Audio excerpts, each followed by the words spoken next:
सर्वसामान्यांच्या हक्काचा आवाज जागर जनस्थान।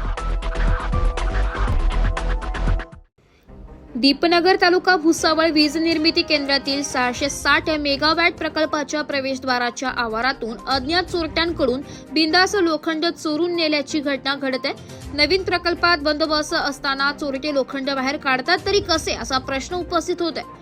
भुरट्या चोऱ्या रोखण्यासाठी या नवीन प्रकल्पामध्ये MSF तैनात करण्यात आली आहे, मात्र यांना देखील चोऱ्या रोखण्यात अपयश येत असून यांच्या सहमतीने पिंपरी सेकम रोडकडे जाणाऱ्या भिंतीला मोठे बोगदे पाळून ठेवलेले आहेत। त्यात बोगद्यामधून चोर आत घुसतात आणि MSF ची संगनमत करून भंगार बाहेर काढतात, तरी देखील चोरांना कोणीच आळा घालत नसल्याने सुरक्षा विभागावर करोड रुपयाचा खर्च करून व्यर्थ जात आहे। त्यामुळे कुंपणच शेत खात असल्याची चर्चा परिसरातून होते।